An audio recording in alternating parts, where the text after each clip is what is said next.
So far, my job has been very easy. Both speakers have been excellent timekeepers. And I'm very confident that we continue like that with Mr. Innocent Musabyimana, who is going to talk about post-harvest losses in Rwanda.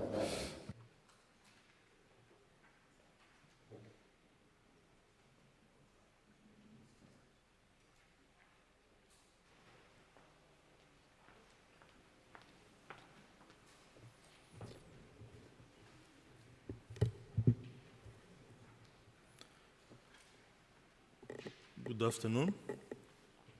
Good afternoon. Wow. It's the last time we had, it's still time, but we had a very long morning towards it. So my name is Musabyimana Innocent, as I said, and I'm the Permanent Secretary of the Ministry of Agriculture and Animal Resources, Rwanda. So myself, I'll be talking from the government point of view. As my predecessors have said, he was just trying to share with us a number of facts from the research. So Rwanda, what has been doing in terms of post-harvest losses management. So on this slide, just want to give you a bit background on Rwandan context, just summarize in the way that Rwanda is a small country with highly densely populated, around more than 400 inhabitants per square kilometers, and average land holding per farmer less than 0.5. We're having around 12 million population on the 26,000 square meters around. And most of the key driving of this, the economy of the government of Rwanda is agriculture sector, as you can see on figures on that first slide.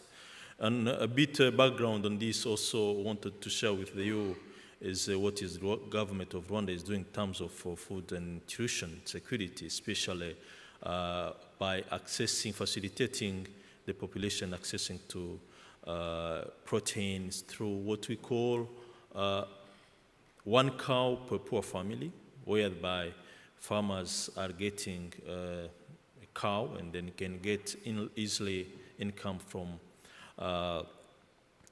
this cow through milk selling, or also accessing to nutrition through milk consumption. And this is also has benefited to 1 cup per child, where puppies are accessing to this milk. So that is a bit background of Rwanda and where we're coming from as a policy that for the last decade we have been just being, as government, be very active, trying to put available food to population, investing a lot in post-harvest losses, prevention, and production part of it, irrigation and mechanization, facilitating farmers to access to input.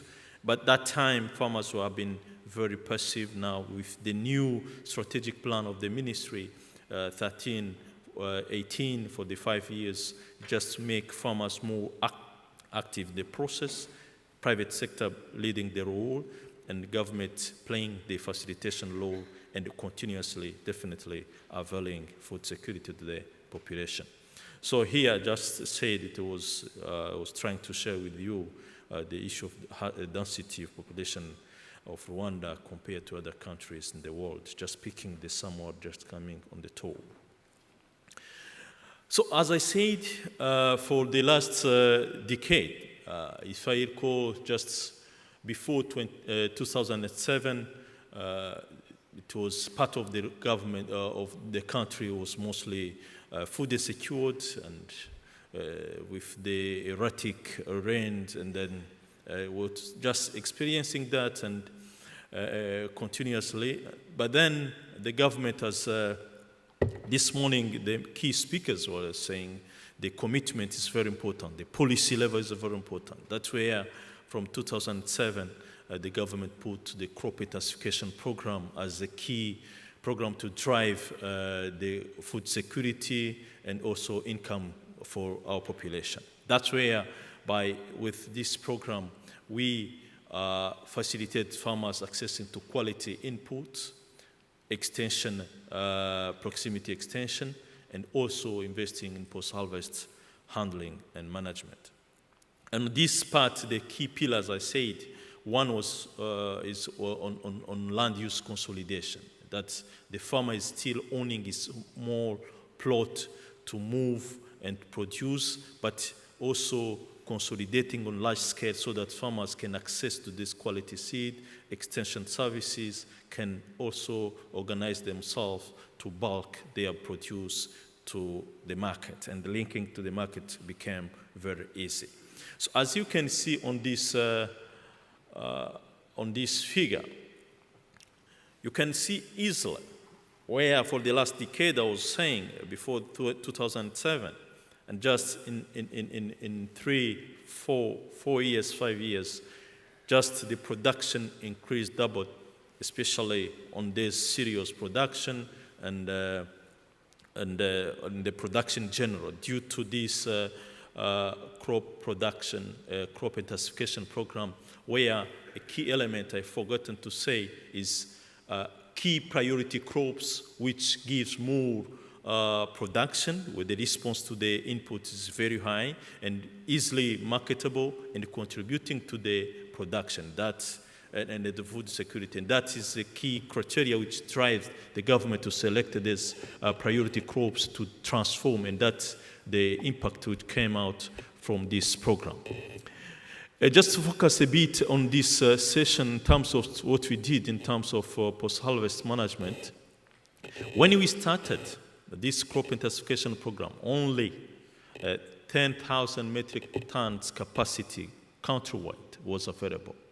But only after 5-6 years, we went up to more than 200,000 capacity metric tons on grains storage. That came mainly by this commitment of government. And when he started, he was trying to engage more private sector, but being slowly and looking to the situation. And actually, after, as I said, after this high investment or this commitment to this crop intensification program, the production increased, and then we look to have a very bumper production, facing a very serious problem on post-harvest. That's where we came in the middle of the journey, bring on board this strategy to try to reduce the post-harvest issues. That's where Isla is just trying to put, and the government has contributed by investing on different post-harvest infrastructures, warehouses, silos, drying grounds, and that's actually after the introduction efforts from the government, and around in this 200,000 metric tons capacity, more than 100,000 are now owned and put in place by private sector. So that's something that's happening in Rwanda. So this is what I was trying to show you. Rwanda is just a hilly country. More than 80% of productive land is on hillside. So we need to make a terraces area on this consolidated land that we make sure we control erosion and also increase productivity.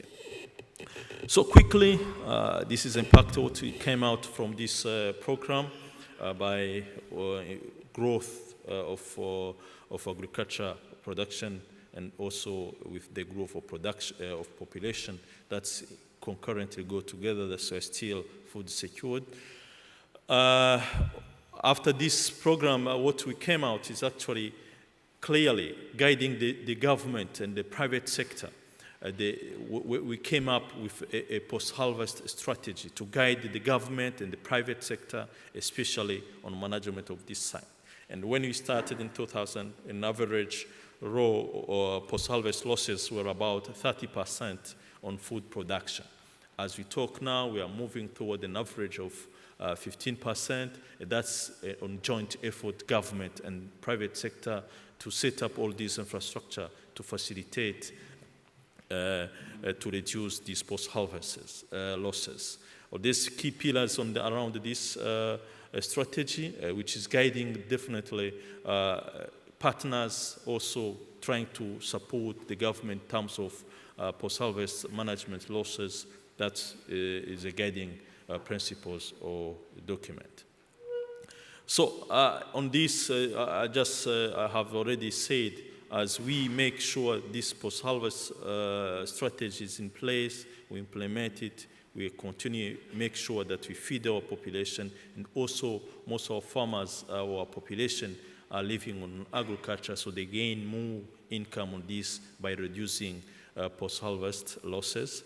Support the private sector, I've said, by putting in place different incentive to attract the private sector to invest in this subsector of agriculture.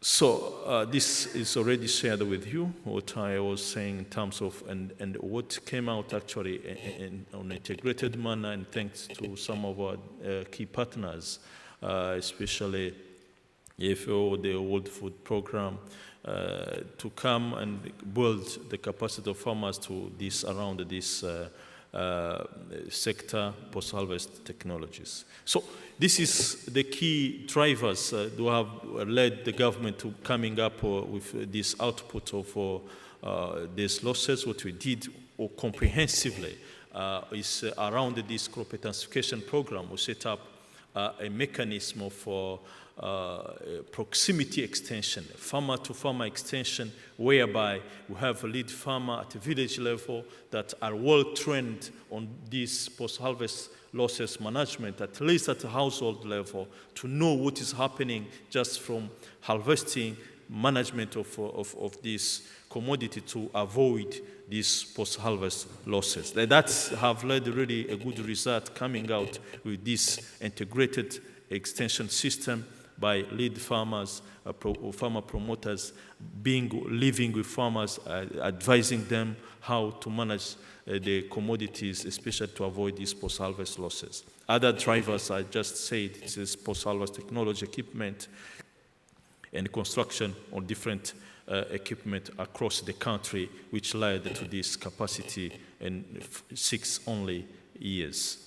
So these are just what is happening at farmer level, just temporary trying shelter, because as I said, you cannot achieve all country be covered with all these infrastructures across the country. So sometimes at the harvest, we have these temporary shelters with tarpaulin covering, so that to make sure we avoid. But intermediate solution as we go along with this technology, drying ground across the country. This shellers helping farmers to move faster. That you can see only at a household level. This smaller, but if you have a bulk production, you also have machinery to help them with these affordable smallholder farmers bags, helmetic bags, which help them to reduce post-harvest, especially on beans. That Green Pro that I saw one of the colleagues here are helping us to come up with a specific technology of this particular issue. As I said, the government passed through these small technologies, medium, and also large-scale technology. As you can see, we have invested a lot in putting in place these silos. That one we're talking about is around 20,000 metric tons capacity. But when we started, everyone was saying, why are you putting this one in place? Why? But as we talk now, we are concluding, we concluded an agreement with private sector who take over this, and we gave back that money and they continue linking to the farmers. I see the moderator looking at me somehow, but I started, it was 5 minutes later, right? No, yes. Okay. So, but what we did actually, just from this investment, collaboration with private sector, this is what came out as a result. And from 11, these are kind of post-harvest, what happened on maize, beans, wheat. I just picked some example to guide, and I know one of the colleagues will be having a poster tomorrow to guide more details on this research. So that's quickly what happened and from this this Congress, I would like actually more on, if I focus more on if I go back to this post-harvest losses on fresh crop commodities, that's where I would like to hear, or I will be following up closely to come up with a technology to help us as governments investing or moving together with private sector on horticulture promotion. This is hindrance that we should promote moving forward. So that is, and as I was saying, the government is putting in place incentive, and what this incentive coming to say, okay, as a farmer or a private sector want to invest in agriculture sector, we avail a matching grant, 40% on these different infrastructures on these commodities as you can get, and even 50% of grantee facility that is available to make sure that private sector on board and farmers cooperatives can access to different technology moving ahead as government is withdrawing toward this technology. So this will be available it can be shared as I said, but want to conclude on just a simple note, as some of the speakers said in this morning, the policy matters a lot. The policy, the commitment. You commit, we do a number of commitments all over the world, but implementation is another level. So that is what I want to say by moving from this trend, as I explained to you, my government was committed and continue to be committed, especially through the leadership of the president himself. He has taken last year the lead to drive this post-harvest issue in the government, in the country. So that itself, you get all this budget support coming from the budget, development budget of the government, putting all this incentive to address this post-harvest issue will definitely fix this one. And definitely the researchers and all key partners, as we said, working together will make it. Thank you.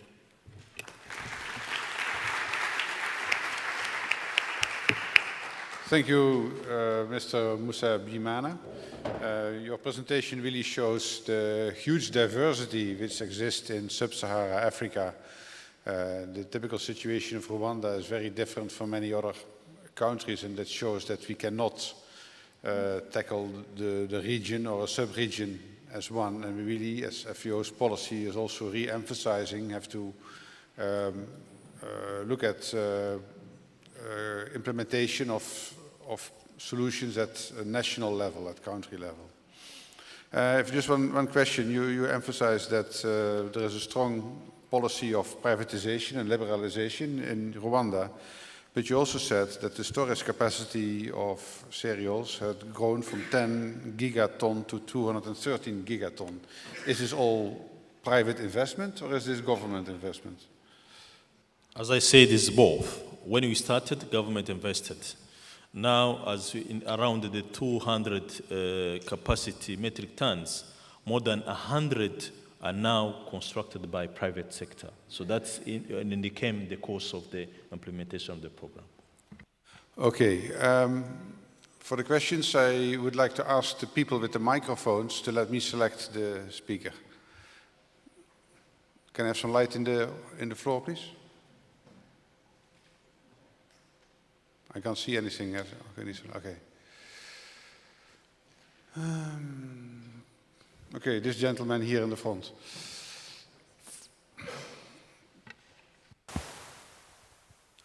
Thank you for sharing your experience from Rwanda.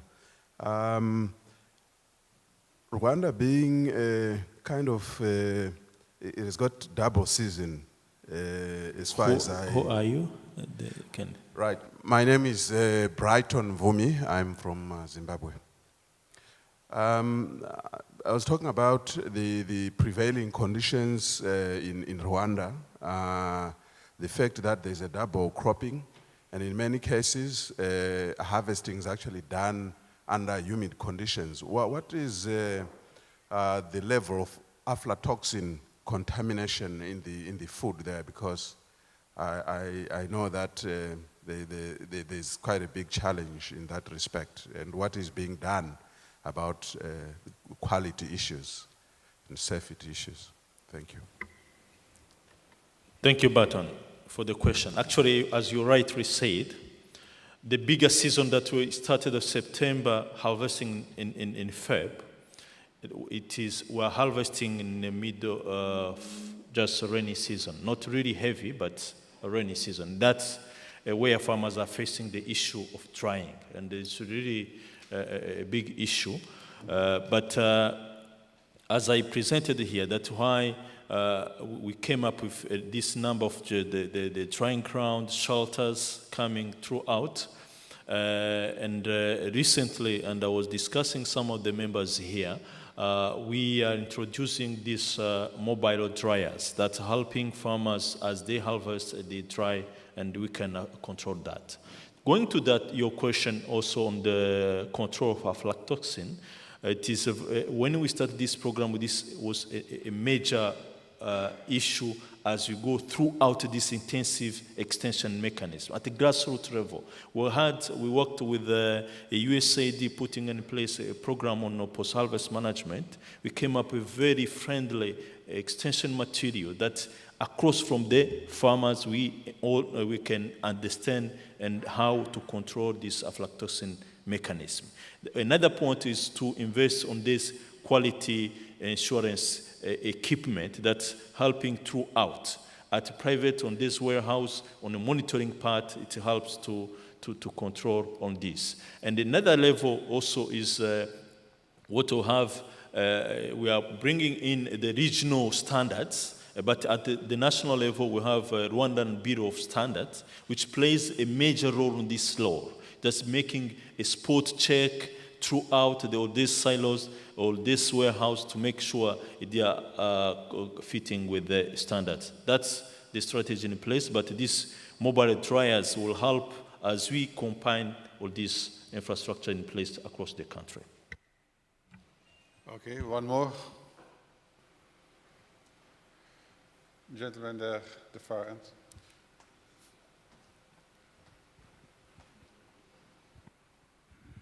Thank you. My name is Salia Tanga from Africa Rice Center. You showed some figures about the increase in yields.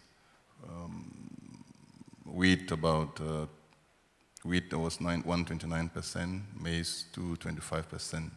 My question is, are these increases due to farm yields, post-harvest yields, or increase in cultivated area? Thank you. Thank you. Mostly this yield was coming from this crop intensification program by us facilitating farmers accessing to these inputs, proximity extension, but mostly on this availing the